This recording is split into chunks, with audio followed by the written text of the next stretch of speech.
It's become easier than ever to build your own software. And a big question that we're getting, should I build my own security tool or should I buy one? And we're here to answer that today. Security teams are looking at a swarm of open source software, either vibe coded or professionally coded, and wondering, should I use this open source software? Should I just build my own and use LLMs to do this? Or should I use a trusted vendor to go do that?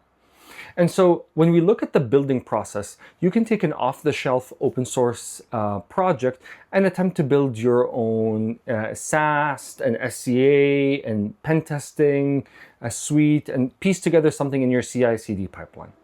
What you ultimately get is the highest level of customization and configuration. You can take the pieces that you only care about and finesse them to something. And you can even do that by using AI to build many of these components or stitch them together. A lot of teams are pushed for AI adoption, so that can keep management happy. One of the things often not spoken about is the indirect cost or the resource cost to actually do this. Humans are not free. And results that we've seen from our own customers can either be great if a ton of resources are spent doing this, to often mediocre and sometimes hurtful. False positives can be quite a big problem in your CI/CD processing. And often teams will try to use and implement Claude Code or Cursor to work around this to improve detection and false positive rates. But those are charged per inference. And so often the cost might actually be indirect and unclear, oftentimes costing 2 to 3 times more than dealing with a vendor.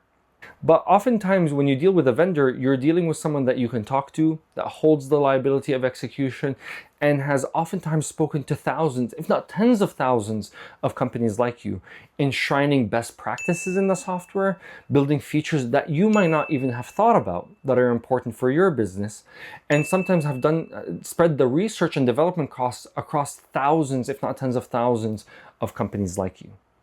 Now, dealing with a vendor is also troublesome sometimes. If they're not a good vendor, onboarding them can be quite difficult. Getting approval from management can be quite difficult. Cost is often spoke about as more depending on how you look at the vignette of cost. And you're at the whim of that vendor's roadmap and their initiatives, and what they prioritize is important. And so our recommendation to teams that are fighting this question internally is, one, deal with internal initiatives. If you do decide to use an open source project or build your own, the same way you deal with a vendor. Create clear success criteria. Put together what your performance metrics should look like, how this is going to be run, what SLAs are going to look like for you, who is going to maintain it, and what is acceptable. Oftentimes, internal initiatives are not treated the same way as vendor initiatives, and that's where they start to fail. On top of that, if you are dealing with a vendor and you do decide to buy, hold those same standards and initiatives. Ask them of their performance, how they're benchmarking their outcomes, and so on. And oftentimes, maybe run both.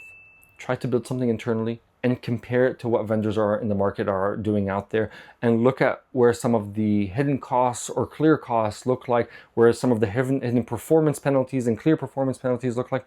We've often gone into customer environments where they've attempted to build their own application security tooling, only to find out that they were burning their developers through false positive, and they could not assign the dedicated resources and ended up moving to Corgia, freeing up those security engineers to go and work on other things. And so as you figure this out, please feel free to reach out to us. We're happy to be a sounding board, and we wish you all the best of luck.